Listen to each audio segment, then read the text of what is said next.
সমাবেশ আজ। রাজধানীর গুরুত্বপূর্ণ সড়কগুলোয় বিধিনিষেধ, গণপরিবহন চলাচলে নিয়ন্ত্রণ আরোপ, এইচএসসি পরীক্ষার্থীদের সময় নিয়ে বের হওয়ার পরামর্শ। কারফিউগুলির পরোয়া না করে গত ৩ আগস্ট ছাত্র জনতা জড়ো হয় কেন্দ্রীয় শহীদ মিনারে। ঘোষিত হয় সরকার পতনের এক দফা। এত খুনের পরও প্রতিরোধের হুমকি দেয় স্বৈরাচার শাসক। অটো বা মোটরসাইকেল নিয়ে আসা, তারপরে ইয়াদা করে পিস্তল দেখায় নিয়ে গেছে, যা কিছু বাইক সহ নিয়ে যায়। আমরা ইনসিকিউর যে কখন আমাদের ব্যাগটা নিয়ে চলে গেল। ছিনতাই, ডাকাতি ও সড়ক দুর্ঘটনায় আতঙ্কের নাম পূর্বাচল। ৫ বছরে প্রাণহানি ১০০, দিনের বেলাতেও নিরাপত্তা। কিশোর গ্যাংয়ের দৌরাত্ম্য, টহল বাড়ানোর দাবি। জমা অর্থের ১০% ঋণও দেয়া হয় না গ্রামীণ পর্যায়ে, বেশিরভাগ যায় খেলাপিদের পকেটে। শহরের বাইরের ব্যাংকগুলোকে জমা অর্থের ৮০% স্থানীয় উদ্যোক্তাদের ঋণ দেওয়ার পরামর্শ। বাড়ি ঘর বেচকে আমার ছেলেকে আমিনুল হাতে দিছি। ২৬শে মার্চ ছেলে গেছে রাত্রে ৯টায়, তারপর আর শেষ যোগাযোগ আমার সাথে যোগাযোগ হয়নি। ৪ মাস ধরে খোঁজ নেই মাদারীপুর সহ ৬ জেলার ১৭ যুবকের।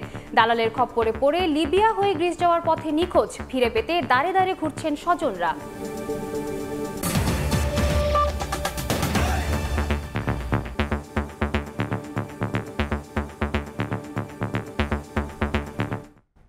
সকালের সময়ের সঙ্গে আছি আমি সাদিয়া তাসনিম। রাজধানীতে বাংলাদেশ জাতীয়তাবাদী ছাত্রদল এবং জাতীয় নাগরিক পার্টির পূর্ব ঘোষিত সমাবেশ অনুষ্ঠিত হবে আজ। এ সমাবেশকে কেন্দ্র করে নিরাপত্তা ও শৃঙ্খলা বজায় রাখার স্বার্থে নগরীর বিভিন্ন গুরুত্বপূর্ণ সড়ক চলাচলে বিধিনিষেধ আরোপ করেছে ঢাকা মহানগর পুলিশ। কিছু সড়কে ডাইভারশন দেওয়া হয়েছে এবং গণপরিবহন চলাচলেও নিয়ন্ত্রণ আরোপ করা হয়েছে। এইচএসসি পরীক্ষার্থীদের হাতে পর্যাপ্ত সময় নিয়ে বের হওয়ার অনুরোধ জানানো হয়েছে। দলীয় সূত্রে জানা যায়, রোববার রাজধানীর শাহবাগ মোড়ে ছাত্র সমাবেশ করবে ছাত্রদল। কেন্দ্রীয় শহীদ মিনারে সমাবেশ করবে জাতীয় নাগরিক পার্টি। এসব সমাবেশকে ঘিরে এরই মধ্যে আইন শৃঙ্খলা বাহিনী কঠোর নিরাপত্তা ব্যবস্থা গ্রহণ করেছে। জাতীয় নাগরিক পার্টির নতুন বাংলাদেশ ইশতেহার পাঠ কর্মসূচিতে যোগ দিতে দেশবাসীর প্রতি আহ্বান জানিয়েছেন দলটির কেন্দ্রীয় নেতারা। এই কর্মসূচির মাধ্যমে আগামী দিনের রাষ্ট্রকল্প নির্ণয়, শিক্ষা, স্বাস্থ্য, কর্মসংস্থান সহ দেশের বিদ্যমান সমস্যা সমাধানের রূপকল্প তুলে ধরার প্রত্যয় ব্যক্ত করেছে এনসিপি। শনিবার রাতে এক ভিডিও বার্তায় এসব কথা বলেন দলটির আহ্বায়ক নাহিদ ইসলাম ও ২ মুখ্য সংগঠক হাসনাত আবদুল্লাহ ও সার্জিস আলম। ২০২৪ সালের ৩ আগস্ট আমরা এক দফার ঘোষণার মধ্য দিয়ে ফেসিবাদের পতন আমরা ঘটাতে পেরেছি, কিন্তু আমাদের প্রত্যাশিত নতুন রাষ্ট্র গঠন অর্থাৎ নতুন বন্দোবস্তের যেই আকাঙ্ক্ষা, যেই প্রতিশ্রুতি আমরা বাংলাদেশকে দিয়েছিলাম, জনগণকে দিয়েছিলাম, সেটির যাত্রা এখনো পর্যন্ত সম্পন্ন হয়নি। সেটির লড়াই এখনো পর্যন্ত আমরা করে যাচ্ছি। এই যে সামগ্রিকভাবে বাংলাদেশের প্রত্যেকটি জায়গায় জেলায় গিয়ে মানুষের যে চাওয়া পাওয়া আকাঙ্ক্ষা, সেগুলোকে ধারণ করেই আমরা আগামী দিনের আমাদের যে ইশতেহার, সেই আমাদের এনসিপির ইশতেহার সাজিয়েছি। আমাদের বাংলাদেশটা কিরকম হবে, আমরা যে নাগরিক মর্যাদার বাংলাদেশের কথা বলি, বৈষম্যহীন গণতান্ত্রিক বাংলাদেশের কথা বলি, যে দায় ও দরদের রাজনীতির কথা বলি, আমাদের শিক্ষা, স্বাস্থ্য, কর্মসংস্থান থেকে শুরু করে বাংলাদেশের যে সমস্যাগুলো রয়েছে, সেই সমস্যা সমাধানের রূপকল্পটি কি হবে, আমরা সেই রাজনীতির রূপকল্পটি আমাদের ভবিষ্যৎ কর্মসূচিটি আমরা প্রকাশ করতে চাচ্ছি।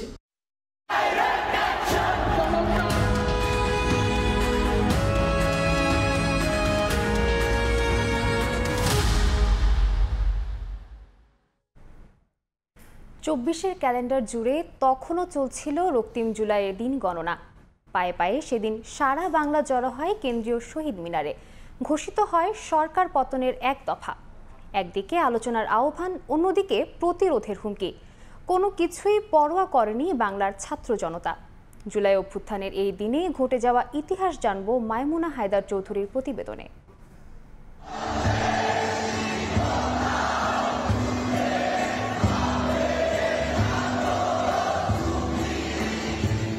৩৪ জুলাই, কি কারফিউ, কি বন্দুকের গুলি, কিছুর পরোয়া না করা তরুণ প্রজন্ম সেদিন গোটা দেশকে সঙ্গে নিয়ে এসে দাঁড়ায় শ্রদ্ধার মিনারে। এ যেন ক্ষুব্ধ এক মহাসাগর, যার উত্তাল ঢেউয়ে যে কোনো সময় চুরমার হবে ক্ষমতার দম্ভ আর অন্যায় অবিচারের ভারে নুয়ে পড়া পাহাড়। রক্তের উপর দাঁড়িয়ে নয় কোনো আপোষ, সেদিনেই এক স্লোগানে উত্তাল গোটা ভূখণ্ড। লাল সবুজ পতাকা হাতে, মাথায় কিংবা বুকে ধারণ করে জনতার স্রোত এসে মেশে কেন্দ্রীয় শহীদ মিনারে। সেই কাতারে ছাত্রের কাঁধে হাত রেখে আসেন শিক্ষক, সন্তানের হাত ধরে আসেন বাবা মা। জনসমুদ্রে হাজির হন শিল্পী, শ্রমিক সহ সকল শ্রেণী পেশার লাখ লাখ মানুষ। সবার কণ্ঠে একটাই দাবি, এত রক্তে রাঙানো হাতের নির্দেশনা মানবে না কেউ।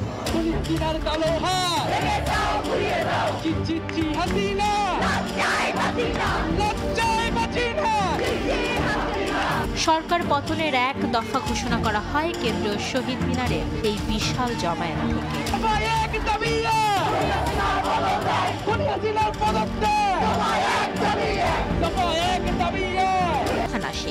সঙ্গে আসে প্রতিরোধের হুমকিও। গণভবনের দরজা খোলা, আন্দোলনকারীরা যদি আলোচনা করতে চায় আমি এখনো রাজি, যে কোনো সময় তারা আসতে পারে। ছাত্র হোক, যাই হোক, এই দেশের নাগরিক। আমি এর যথাযথ তদন্ত করে তাদের বিচার হবে। জনসাধারণ বলতে যা বোঝায়, প্রত্যেকে বাংলাদেশের এক দফার জন্য প্রস্তুত ছিল।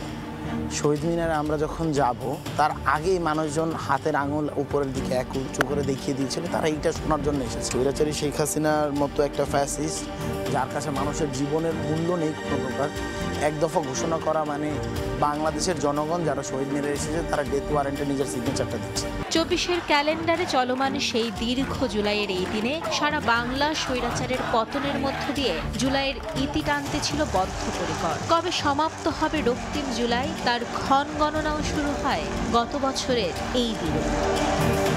মাইমুনা হায়দার চৌধুরী, সময় সংবাদ, ঢাকা।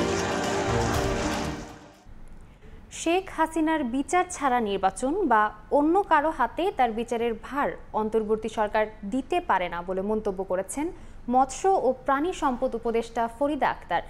বিদ্যমান রাষ্ট্র কাঠামো ও সংবিধান বলবৎ রেখে নির্বাচনের মাধ্যমে সরকার পরিবর্তন করে কোনো লাভ হবে না বলেও জানান তিনি।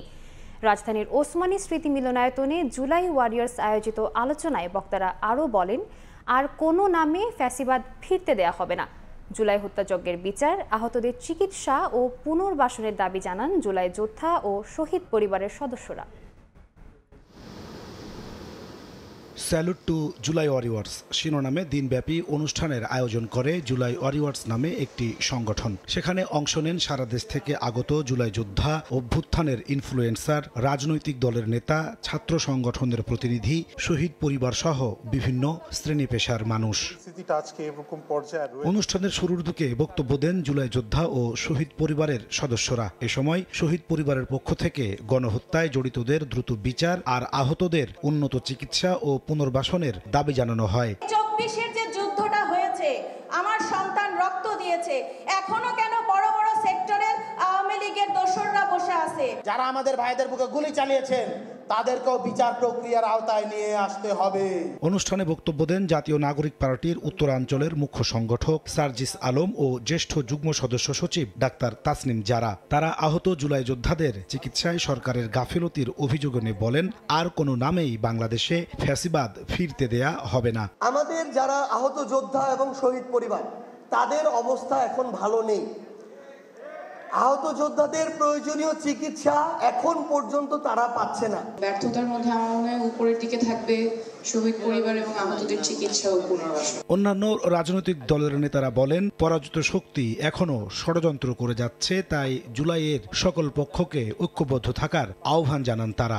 যারা সেই জুলাই আন্দোলনে ঐক্যবদ্ধ ছিল, সকল রাজনৈতিক দল, সকল দেশবাসী, তারা একটা পর্যায়ে ঐক্যবদ্ধ থাকতে হবে দেশকে রক্ষা করার জন্য।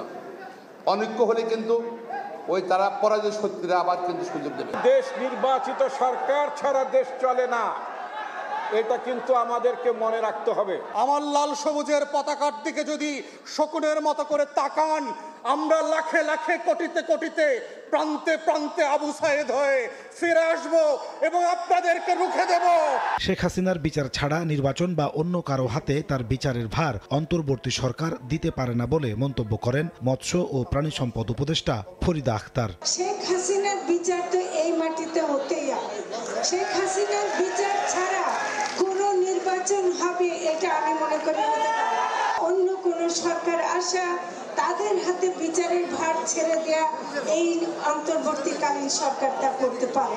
অনুষ্ঠানে আহত শিক্ষার্থী জুলাই যোদ্ধাদের হাতে শিক্ষাবৃত্তি তুলে দেওয়া হয়। এছাড়া 50 জন আহতকে অটোরিকশা দেওয়ার ঘোষণা দেওয়া হয়। নাজমুস সালেহী, সময় সংবাদ। জমাকৃত অর্থের 10% ঋণও বিতরণ করা হয় না গ্রামীণ পর্যায়ে। উল্টো গ্রামীণ ডিপোজিট চলে যাচ্ছে বড় বড় ঋণ গ্রহীতা আর খেলাপিদের পকেটে। তদবির আর প্রভাবশালী না হওয়ায় অনেক আবেদনকারী ঋণ পান না বলে মনে করেন অর্থনীতিবিদরা। গ্রামীণ অঞ্চলে ব্যাংক ঋণের পরিমাণ না বাড়ায় আর্থসামাজিক উন্নয়নে গতি বাড়ছে না। এক্ষেত্রে কেন্দ্রীয় ব্যাংকে শহর গ্রামীণ পর্যায়ে ঋণ প্রদানের রেশিও নির্ধারণের পরামর্শ তাদের। পট পরিবর্তনের পর ঋণ ব্যবস্থায় পরিবর্তনের গল্প শুরু হয়েছে সরকারি ব্যাংকে। কাজল আব্দুল্লাহর রিপোর্ট। ভাকুরতা ইউনিয়নের চনপাড়া বাজার ঢাকার সাভারের ছোট মাঝারি ব্যবসার প্রাণকেন্দ্র। কেউ নিজেই বিনিয়োগ করেছেন, কেউ নিয়েছেন ব্যাংক ঋণ। ব্যাংকের থেকে ঋণ চাইলে সমস্যা না। যারা রানিং ব্যবসা আছে হ্যাঁ নিগায় কিনে, আর যাকে রানিং ব্যবসা নাই এখন নিগান না। আগে দেখা 2 মাস 3 মাস ঘুরতে হইতো ঋণের লাগে, এখন ঘুরতে হয় না। এক সপ্তাহের ভিতরে আমরা ঋণ গ্রহণ করে দেয়। কয়েক বছর আগেও মফস্বল এলাকার ক্ষুদ্র ব্যবসায়ীদের ব্যাংক থেকে ঋণ পেতে ভোগান্তির অন্ত ছিল না। তবে এখন অনেকটাই দৃশ্য পাল্টে গেছে। তবে পরিসংখ্যান বলছে সারা দেশে ব্যাংক খাতে যে পরিমাণ অর্থ জমা হয় তার বিপরীতে ঋণ ছাড় হয় সবচেয়ে বেশি শহর পর্যায়ে। কেন্দ্রীয় ব্যাংকের মার্চ পর্যন্ত দেয়া প্রতিবেদন বলছে ব্যাংক খাতে মোট জমাকৃত অর্থের মধ্যে সারা দেশে ঋণ প্রদান করা হয়েছে 17,12,618 কোটি 38 লাখ টাকা। এর মধ্যে শহরে জমার বিপরীতে ঋণ প্রদান করা হয়েছে 15,75,897 কোটি টাকা, যা প্রদানকৃত মোট ঋণের 92% বেশি। আর শহরের বাইরে গ্রাহকদের মোট জমাকৃত অর্থের পরিমাণ 3,01,000 কোটি, যার বিপরীতে গ্রাহকরা ঋণ পেয়েছেন মোট প্রদানকৃত ঋণের 8%-এরও কম। অর্থনীতিবিদদের মতে উদ্যোক্তার আবেদন থাকলেও অনেককেই ঋণ দেয়া হয় না প্রভাব না থাকার কারণে। ভারসাম্যপূর্ণ ঋণ ব্যবস্থা না হলে গ্রামীণ পর্যায়ে হবে না কাঙ্ক্ষিত উন্নয়ন। চিটাগাংয়ে যে ব্রাঞ্চ, লার্জার কর্পোরেট ব্রাঞ্চগুলা, সেই ব্রাঞ্চগুলাতে তার যে ডিপোজিট তার থেকে তার লোন হলো অলমোস্ট 140, 150%, 200%। কিভাবে গ্রামের ডিপোজিটগুলো আনিয়ে ওই ডিভিশনের আন্ডারে বড় বড় বড়োয়ার এবং ডিফল্টার বড়োয়ার এদেরকে দেওয়া হয়েছে, যেই কারণে দেশের যে সার্বিক উন্নতি, যেটা industrial progress, agriculture progress, house building loan, এই সমস্ত জিনিস ডিস্ট্রিবিউশনের ক্ষেত্রে ডিসক্রিমিনেশন হচ্ছে। রুরাল এরিয়াতে ওইভাবে আপনার প্রায়োরিটি দেওয়া হয় না, কারণ তারা তদবিরও করতে পারে না, ইনফ্লুয়েন্স কাটাতেও পারে না। 2009 থেকে 24 জুলাই 16 বছরের দুষ্কৃতিকারীদের শহর কেন্দ্রিক ঋণ প্রবাহের অনৈতিক সংস্কৃতি থেকে এবার বেরিয়ে আসার চেষ্টা করছে কিছু ব্যাংক। ভারসাম্যপূর্ণ ঋণ ব্যবস্থায় সিলিং করে দেওয়ার পরামর্শ অর্থনীতিবিদদের। লক্ষ্য এখন এই মুহূর্তে ক্ষুদ্র ঋণ, এসএমই খাতে ক্ষুদ্র ঋণগুলো অধিক সংখ্যক লোকের যেমন কর্মসংস্থান তৈরি করা যায়, খেলাপি হওয়ার হারও কিন্তু অনেক কম। রংপুরের টাকা রংপুরে ব্যবহার হবে, রংপুরের মানুষ উপকৃত হবে। রংপুরের ডিপোজিট ঢাকায় এসে কোনো দুর্বৃত্তের হাতে যাবে না। এই সমস্ত এরিয়াতে সিলিং করে দেওয়া উচিত। এটা ওই ব্যাংকই পলিসিটা নিতে পারে, অর সেন্ট্রালি বাংলাদেশ ব্যাংক এটা করতে পারে যে কোন একটা রেশিওতে আসা উচিত। শহরের বাইরে ব্যাংকগুলো জমাকৃত অর্থের 80% সংশ্লিষ্ট এলাকায় উদ্যোক্তাদের ঋণ হিসেবে প্রদানের পরিবেশ তৈরির পরামর্শ খাত সংশ্লিষ্টদের। কাজল আব্দুল্লাহ, সময় সংবাদ। শত কোটি টাকা নিয়ে পালিয়ে গেছে অনলাইনে বিমানের টিকিট কাটার বড় প্ল্যাটফর্ম ফ্লাইট এক্সপার্ট। শনিবার দুপুর থেকে ফ্লাইট এক্সপার্টের ওয়েবসাইটে প্রবেশ করা যাচ্ছে না। নিজের ব্যবসা গুটিয়ে আত্মগোপনে চলে যাওয়ার কারণ ব্যাখ্যা করে নিজেদের গ্রুপে টেক্সটও দিয়েছেন ফ্লাইট এক্সপার্টের প্রতিষ্ঠাতা ও প্রধান নির্বাহী কর্মকর্তা সালমান বিন রশিদ শাহ সায়েম। এ বিষয়ে রাজধানীর মতিঝিল থানায় একটি সাধারণ ডায়েরিও করা হয়েছে।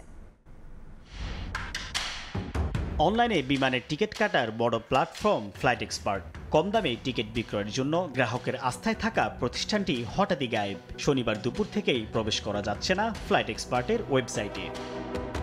সামাজিক যোগাযোগ মাধ্যমে ছড়িয়ে পড়ে শত কোটি টাকা নিয়ে ফ্লাইট এক্সপার্টের মালিকের পালিয়ে যাওয়ার গুঞ্জন। সেই সঙ্গে ছড়িয়ে পড়ে একটি স্ক্রিনশট, যেখানে দেখা যায় ব্যবসা গুটিয়ে আত্মগোপনে চলে যাওয়ার কারণ ব্যাখ্যা করে নিজেদের গ্রুপে টেক্সট দিয়েছেন ফ্লাইট এক্সপার্টের প্রতিষ্ঠাতা ও প্রধান নির্বাহী কর্মকর্তা সালমান বিন রাশিদ শাহ সায়েম।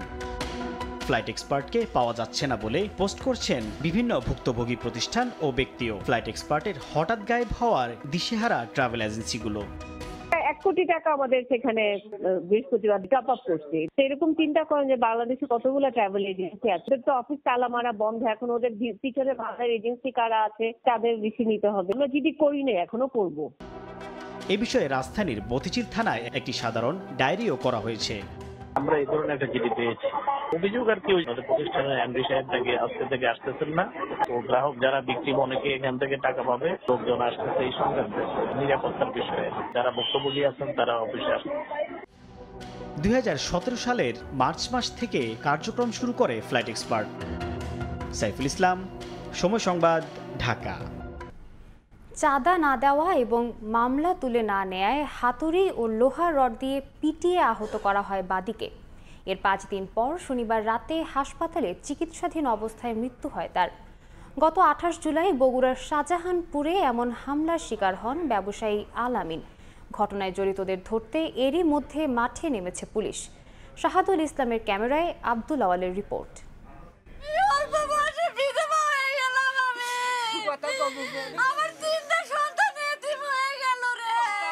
স্বামীর পরনের কাপড় বুকে জড়িয়ে কান্নায় ভেঙে পড়েছেন সালমা আক্তার। গত 28 জুলাই দুপুরে বগুড়ার শাহজাহানপুরের ভাদাইকান্দি গ্রামে নিজ বাড়ির সামনে হাতুড়ি ও লোহার রড দিয়ে পিটিয়ে গুরুতর আহত করা হয় ব্যবসায়ী আল-আমিনকে। স্বজনদের অভিযোগ, গত 1.5 বছর ধরে আল-আমিনের চাষের 1 একর জমি প্রতিবেশী নুরুল ইসলাম, আবু হোসেন ও ফজলুল হক দখলের চেষ্টা করছিল। বাধা দিতে গেলে 1 বছরের ব্যবধানে দুবার হামলার শিকার হন আল-আমিন ও তার পরিবার। 2 ঘটনাতে মামলা করেন তিনি। ক্ষুব্ধ হয়ে আসামিরা জামিনে ছাড়া পেয়ে সম্প্রতি আল-আমিনের কাছে 2 লাখ টাকা চাঁদা দাবি করে। আর চাঁদা না দেওয়ায় গত সোমবার বাড়ি থেকে বের হতে আল-আমিনের উপর তারা হামলা চালিয়ে পিটিয়ে জখম করে। তার বাবা বাধা দিতে গেলে তাকেও মারধর করে পা ভেঙে দেয়। এ সময় আল-আমিনের সঙ্গে থাকা 1,17,000 টাকা ও একটা আইফোন ছিনিয়ে নেয় হামলাকারীরা। পরে স্থানীয়রা তাদের উদ্ধার করে হাসপাতালে নিলে সেখানে চিকিৎসাধীন অবস্থায় 5 দিন পর শনিবার রাতে মারা যান আল-আমিন। আমি দেখি যে আবু হোসেন, আবু কায়ের, আতিকুল, পারভেজেরা পাশে খাড়া হয়ে থেকে খালি আগে দিচ্ছে লাঠি লুটি রে যা ছিল, ওরা খালি লাঠি লুটি আগে দিচ্ছে আর খালি যত দূর লাঠি উঠিচ্ছে তত দূরে দূরে খালি বাইরাচ্ছে রে। 4 হাত পায়ের মধ্যে ওরা 10 ভাঙা কি জন্য দিল? ওরা 10-15টা ভাঙা দিছে, ওদের আমরা বিশ্বাস চাই। হাতুড়ি ছিল, তারপরে ওদের রড ছিল, তার পাইপ ছিল, তার পিস্তল আসলো। আমাকে সে ফোন করে বলছিল যে হ্যাঁ আমাকে মেরে ফেলে দেওয়ার হুমকি দেওয়া হচ্ছে এবং টাকা না দিলে সে আমাকে মেরে ফেলে দেবে। ওই টাকাটা নিয়ে নিয়েছে, একটা আইফোন ছিল সেই ফোনও নিয়ে নিয়েছে। প্রায় 2 লক্ষ টাকা ওদের উঠে গেছে। এ ঘটনায় গত 30 জুলাই 15 জনের নাম উল্লেখ করে শাহজাহানপুর থানায় মামলা দায়ের করে পরিবার। পুলিশ বলছে অভিযুক্তদের গ্রেপ্তারে অভিযান চলছে। আমাদের কাছে এফআইআর দিলে আমরা 30 তারিখে মামলা রুজু করার পর আইনগত ব্যবস্থা হিসেবে আমরা আসামি গ্রেপ্তারের চেষ্টা করি সর্বাত্মক। এবং আজকে শহীদ জিয়াউর রহমান মেডিকেল কলেজ হাসপাতালে চিকিৎসাধীন অবস্থায় আল-আমিন মারা যায়। তারপরে আমরা আমাদের আইনগত প্রক্রিয়ায় আমরা আসামি গ্রেপ্তারের জন্য সর্বোচ্চ চেষ্টা করছি। নিহত ব্যবসায়ী আল-আমিনের 3টি পুত্র সন্তান রয়েছে। আব্দুল আউয়াল, সময় সংবাদ, বগুড়া। শরীয়তপুর, ফরিদপুর, মাদারীপুর সহ 6 জেলার 17 যুবকের খোঁজ নেই 4 মাস ধরে। দালালের খপ্পরে পড়ে লিবিয়া হয়ে গ্রিস যাওয়ার পথে নিখোঁজ হন তারা। ধার দেনা করে লাখ লাখ টাকা মানব পাচার চক্রের হাতে তুলে দিয়ে এখন পরিবারে নেমে এসেছে হতাশা। সন্তানকে ফিরে পেতে স্বজনরা ঘুরছেন দাঁড়ে দাঁড়ে, তবুও কোনো খোঁজই মিলছে না। পুলিশ বলছে এ ব্যাপারে লিখিত অভিযোগ পেলে নেওয়া হবে আইনগত ব্যবস্থা। সঞ্জয় কর্মকার অভিজিতের রিপোর্ট, ছবি তুলেছেন শাহাদাত আকন।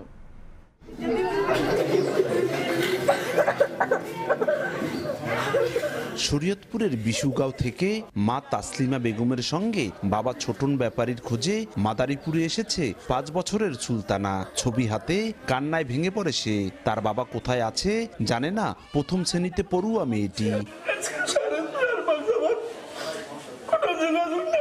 এদিকে টাঙ্গাইলের বাসাইল থানার টেংরিয়াপাড়ার জাহাঙ্গীর মিধার এইচএসসি পাশ করা ছেলে ইয়ামিন আহমেদের পাগলামির কারণে নিজের চালানো সিএনজি অটোরিকশা বিক্রি করে দালালের হাতে তুলে দেন 5 লাখ টাকা। কোনো ঝামেলা ছাড়াই তার একমাত্র ছেলেকে পৌঁছে দেওয়ার কথা গিরিছে, কিন্তু 4 মাস ধরে ইয়ামিনের কোনো সন্ধান মিলছে না। 26শে মার্চ উনি ছেলে গেছে রাত্রে 9:30 টায় তারপর আর শেষ যোগাযোগ আমার সাথে যোগাযোগ হয় নাই। আমার হাজবেন্ড কোথায় আছে জানি না, আমরা আনোয়ার দালালের মাধ্যমে গেছে, উনি কতদিন আমাদের সাথে যোগাযোগ রাখছে, এখন গা ডাকা দিয়ে রাখছে। একইভাবে দালালের খপ্পরে পড়ে নেত্রকোনা, ফরিদপুর, মাদারীপুর, কিশোরগঞ্জ সহ 6 জেলার 17 যুবক গত 26 মার্চ লিবিয়া হয়ে গ্রিসের উদ্দেশ্যে ইঞ্জিন চালিত নৌকায় ওঠেন। এরপর আর কোনো খোঁজই পাচ্ছেন না পরিবারগুলো।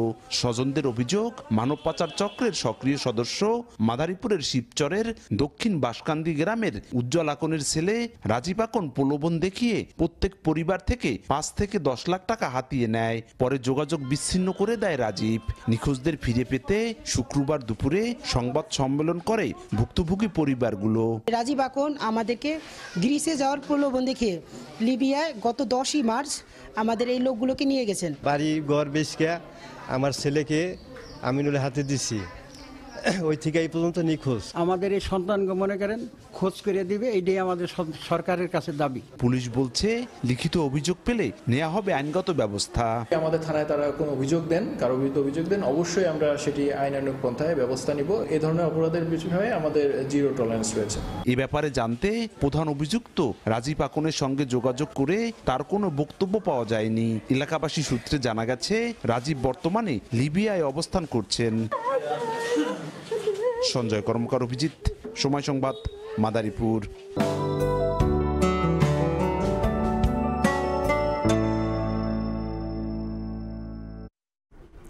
দেখে নেব আজকের বাতাসের মান সূচক। বায়ুমান বিষয়ক সংস্থা আইকিউ এয়ার এর সূচক অনুযায়ী আজকে বাংলাদেশের বাতাসের মান: ঢাকা বিভাগে বায়ুর মান ৭৬, যা সন্তোষজনক, বাতাসের আর্দ্রতা ৮৯%।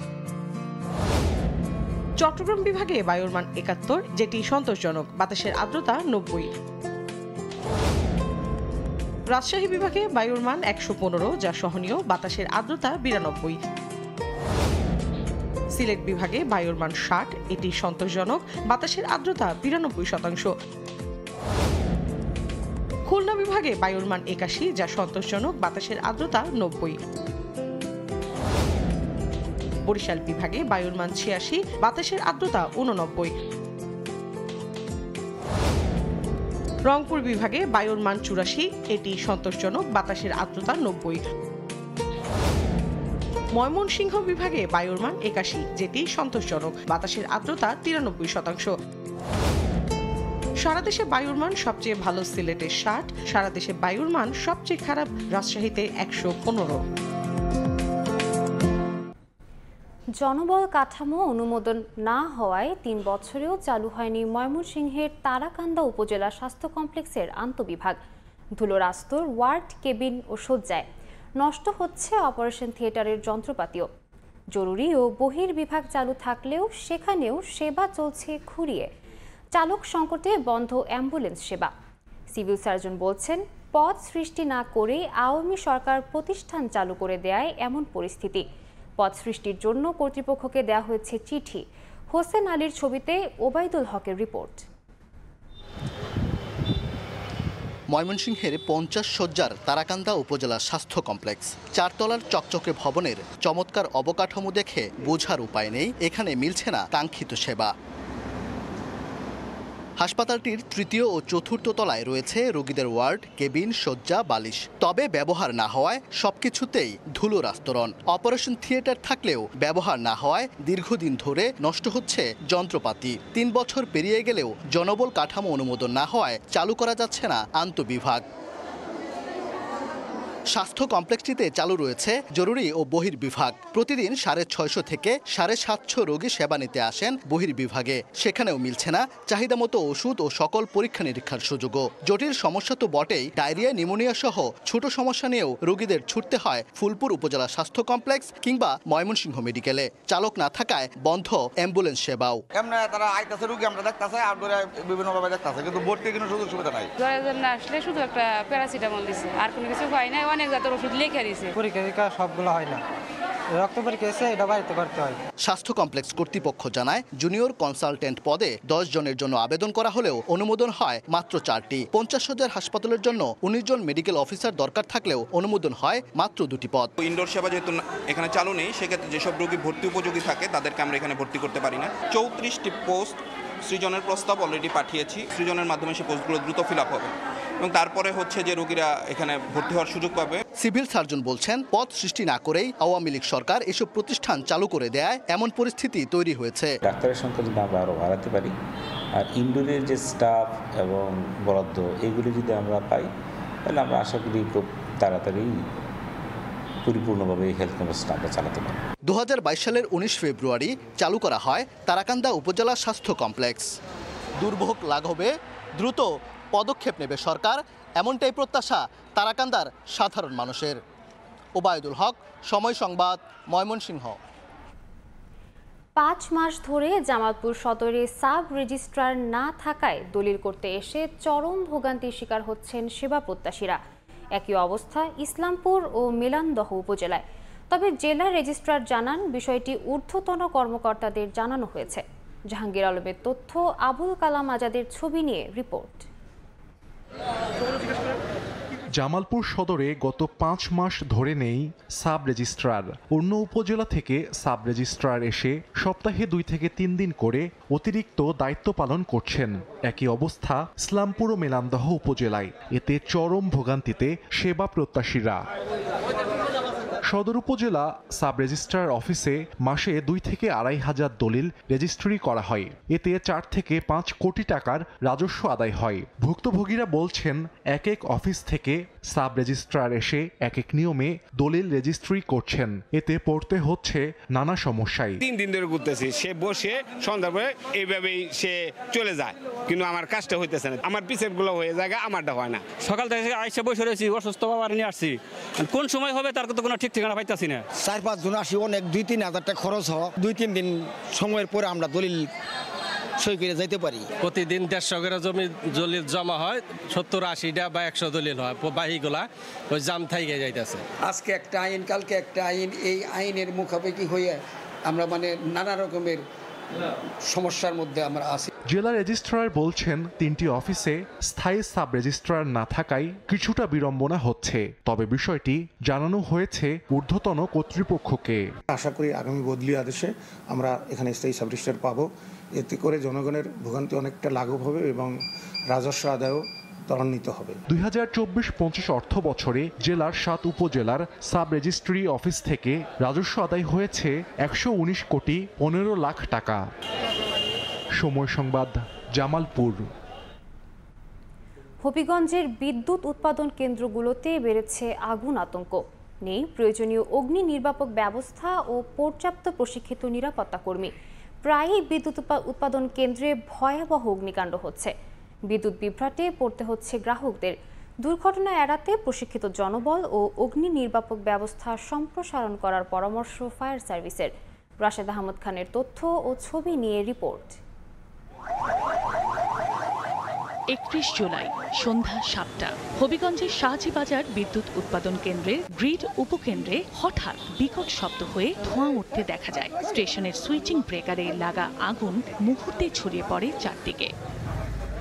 ফায়ার সার্ভিস তাৎক্ষণিকভাবে আগুন নিয়ন্ত্রণে আনলেও 15 ঘন্টার জন্য বিদ্যুৎ সরবরাহ বন্ধ হয়ে পুরো জেলা হয়ে পড়ে অন্ধকার। স্কুল, কলেজ, হাসপাতাল, ব্যবসা বাণিজ্যে নেমে আসে স্থবিরতা।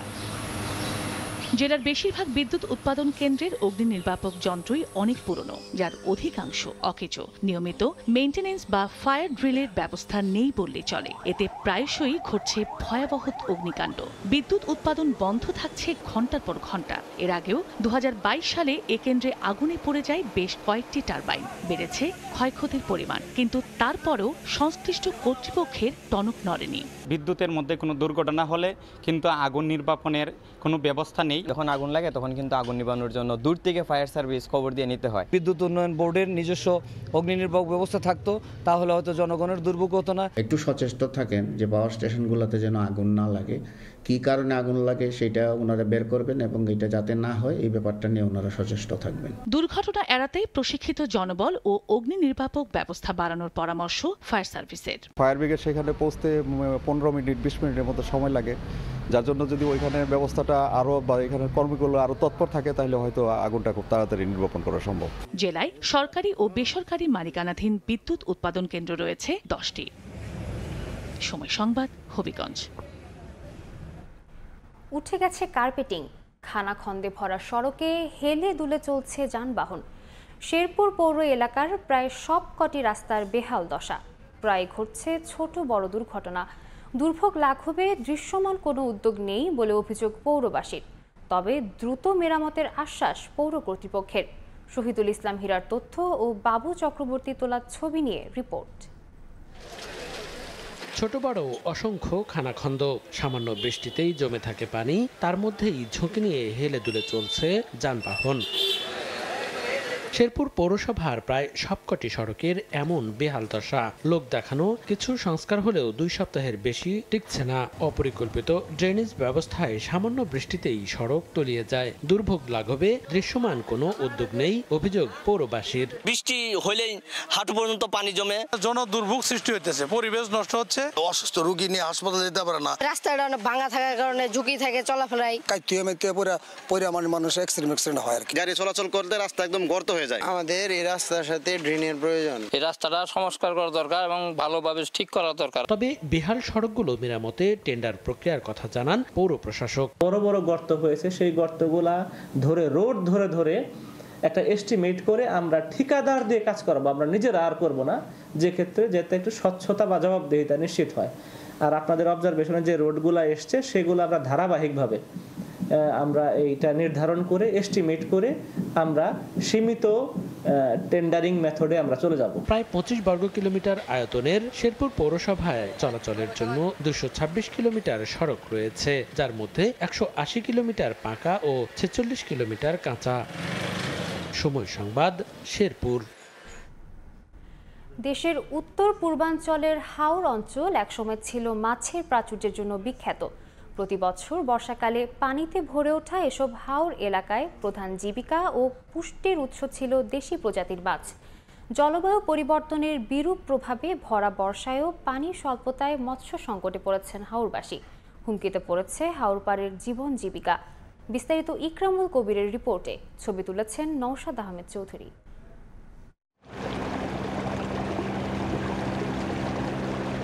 গেল বছর এই সময় সুনামগঞ্জের হাওরগুলো ছিল পানিতে টইটুম্বর, আর এখন সেই হাওরগুলোতে পানি নেই বললেই চলে। ভরা বর্ষায় উজানে কিংবা সিলেট অঞ্চলে দেখা নেই কাঙ্ক্ষিত বৃষ্টির, ফলে হাওরে চলছে মাছের আকাল। সুনামগঞ্জের প্রত্যেকটি হাওরেরই একই পরিস্থিতি, ফলে মিঠা পানির মাছের সংকট দেখা দিয়েছে। বর্তমান অবস্থায় জাল ধরি পায় না মানুষ, সব ফুকায় গেল, বৃষ্টি নাই, পানি নাই, মাছটা চাউরও নাই। মিঠা পানির মাছের বড় আড়ত লামাকাজির মাহতাবপুর মৎস্য আড়ত খাঁ খাঁ করছে। সরবরাহ নেই মাছের, যা আছে তাও অল্প পরিমাণে ছোট মাছ ও চাষের মাছ। আর পানিতে হইতো মাছটা বড় হইতো, মাছ তো বড় হয় নাই। আগে তো যাই হোক কাউরে গেলে মনে করেন যে 1000, 1200, 1500 টাকার এরকমভাবে মাছ মারলে একজন ফ্যামিলি চালাইতে পারতো, এখন এরকম অবস্থাও নেই। পানি নাই দেশে, এরপরে মাছের ফসলও নাই, বিভিন্ন ক্ষয়ক্ষতি ব্যবসায়ীদের হচ্ছে। বর্ষায় সারাদিন হাওরে কর্মব্যস্ত থাকার কথা থাকলেও জেলেরা ঘাটে নৌকা বেঁধে বাড়িতে অলস দিন কাটাচ্ছেন। আবহাওয়া অধিদপ্তরের পরিসংখ্যান অনুযায়ী জুন জুলাই মাসে স্বাভাবিক বৃষ্টিপাত হওয়ার কথা 1638 মিলিমিটার, তার বিপরীতে হয়েছে অর্ধেকেরও কম। জলবায়ু সহনশীল যে মাছের প্রজাতি রয়েছে, দ্রুত বর্ধনশীল মাছ রয়েছে, এই মাছগুলা বড় আকৃতির পোনা ছেড়ে আমরা যাতে এই পরবর্তী বন্যার আগেই যাতে এটা হারভেস্ট করতে পারি, সেই নির্দেশনা আমরা চাষিদিকে দিয়েছি। ভরাট হওয়া খালগুলো খননের পরিকল্পনার কথা জানান পানি উন্নয়ন বোর্ডের স্থানীয় কর্মকর্তা। এই বছর আমরা বাজেট থেকে বেশ কিছু খাল সারা সিলেট জেলায় খননের জন্য আমরা চাহিদা পাঠিয়েছি। তো আমরা যদি এখান থেকে বরাদ্দ পাই তাহলে খালগুলো খনন করলে আশা করি এটার প্রভাব কিছুটা হলো হ্রাস পাবে। বাংলাদেশ পানি উন্নয়ন বোর্ডের তথ্য মতে সিলেট বিভাগে ছোট বড় হাওরের সংখ্যা 423টি আর বিলের সংখ্যা 3167। এসব হাওর ও বিল থেকে প্রায় 1,10,072 মেট্রিক টন মাছ আহরণ হওয়ার কথা তা নেমে এসেছে অর্ধেকে। আর 64 প্রজাতির মিঠা পানির মাছ এখন বিলুপ্তির পথে। ইকরামুল কবির, সময় সংবাদ, সুনামগঞ্জ। দর পতনে বিপাকে পড়েছে মুন্সিগঞ্জের আলু চাষিরা। হিমাগারের গেটে প্রতি কেজি আলুর দাম উঠছে 11 টাকা পর্যন্ত, অথচ 17 টাকা উৎপাদন খরচের সঙ্গে অন্যান্য ব্যয় যোগ করে হিমাগারে রাখা পর্যন্ত 27 টাকা খরচ হয়েছে বলে দাবি কৃষকদের। এ অবস্থায় আলু রফতানির উদ্যোগ নেয়ার তাগিদ স্থানীয় কৃষি বিভাগের। নাসিরুদ্দিন উজ্জ্বলের রিপোর্ট, ছবি তুলেছেন আবু সাইদ। বাজার, হিমাগার শেড মুন্সিগঞ্জের কোথাও নেই আলুর কদর। আলু উৎপাদনের অন্যতম শীর্ষ জেলা মুন্সিগঞ্জের সংরক্ষণকারীদের গলার কাটা এখন এই সবজি। সরকারি হিসেবে এবার কেজি প্রতি আলুর উৎপাদন খরচ পড়েছে 17 টাকা। এর সঙ্গে হিমাগার ভাড়া 6 টাকা, বস্তা ও পরিবহন খরচ যুক্ত হয়ে 1 কেজি আলু বিক্রির আগে কৃষকের খরচ হয়েছে 27 টাকা। সেই আলু হিমাগারে বিক্রি হচ্ছে 11 টাকা কেজি দরে, আর খুচরায় 20 টাকায়। কৃষক ও সংরক্ষণকারীরা তাই দিশেহারা। 25 টাকার বিনিময়ে এখন আলু বিকতে আছে 11 থেকে 11.5 টাকা। এখন যে আলু 10 টাকা কেজি, এখন তো কৃষক মরতাছে, ব্যাপারী মরতাছে। নতুন আলু আইসা বললা এই পুরান আলু আমি হিমা করতে মানে নদীতে ফালাই দিতে হবে। খরচ টাকাটা পাইতেছে আর 4 লাখ টাকা কৃষকের সম্পূর্ণ অংশ। দামের একটা সিদ্ধান্ত দিত তো কৃষক বাচ্চা খাইতে পারতো। কৃষি বিভাগের তথ্য, মুন্সিগঞ্জে 10,80,000 মেট্রিক টন, সারা দেশে 1,30,00,000 মেট্রিক টন আলু উৎপাদন হয়েছে।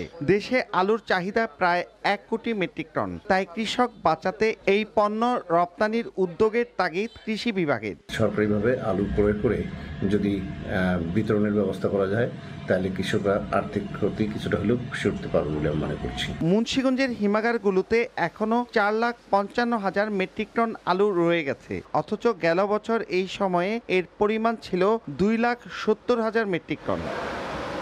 জেলার 58টি হিমাগারে এবছর 5,07,000 মেট্রিক টন আলু সংরক্ষণ করা হয়। এর মধ্যে এ পর্যন্ত মাত্র 52,000 মেট্রিক টন আলু বাজারজাত করা হয়। মুন্সিগঞ্জের মুক্তারপুর থেকে নাসিরুদ্দিন উজ্জ্বল, সময়। গাজায় নেই খাবার, আকাশ থেকে ফেলা হচ্ছে ত্রাণ, তাও পড়ে থাকছে রক্তে ভেজা রাস্তায়। উপত্যকাটিতে ইসরায়েলি বর্বরতায় একদিনে নিহত হয়েছেন অন্তত 57 জন, যার মধ্যে 35 জনই ত্রাণ সংগ্রহের সময় নিহত হয়েছেন। এদিকে 5 দেশের 90টি বিমান সহায়তাও উপত্যকাটিতে খাদ্য সংকট রুখতে ব্যর্থ। এয়ারড্রপ পদ্ধতিকে অকার্যকর, বিপজ্জনক এবং অপমানজনক বলে আখ্যা দিচ্ছে জাতিসংঘ ও মানবাধিকার সংস্থাগুলো। নেটজারেম করিডোরে খাদ্যের খোঁজে বেরিয়ে গুলিতে ঝরে পড়েছে কিশোর আহমেদের প্রাণ। ময়দা নিয়ে বাড়ি ফেরার সময় ইসরায়েলি বাহিনীর গুলিতে নিহত হয় সে। মুহূর্তেই ময়দার সাদা বস্তা আহমেদের তরতাজা রক্তে লাল হয়ে যায়। 1 মাস আগেই আরেক সন্তান হারানো আহমেদের মা মানাল মাসুদ মার্কিন প্রেসিডেন্ট ডোনাল্ড ট্রাম্প ও মার্কিন দূত স্টিভ উইটকফকে তার ছেলের মরদেহ দেখতে আসার আহ্বান জানান। ট্রাম্প চায় আমরা তাকে ধন্যবাদ জানিয়ে চিঠি পাঠাই। কিসের ধন্যবাদ? তিনি আসুক, আমার ছোট্ট ছেলেটাকে দেখে যাক, গিয়ে দেখুক যেখানে আটা ছড়ানো সেখানে রক্তে ভেসে আছে শহীদদের দেহ।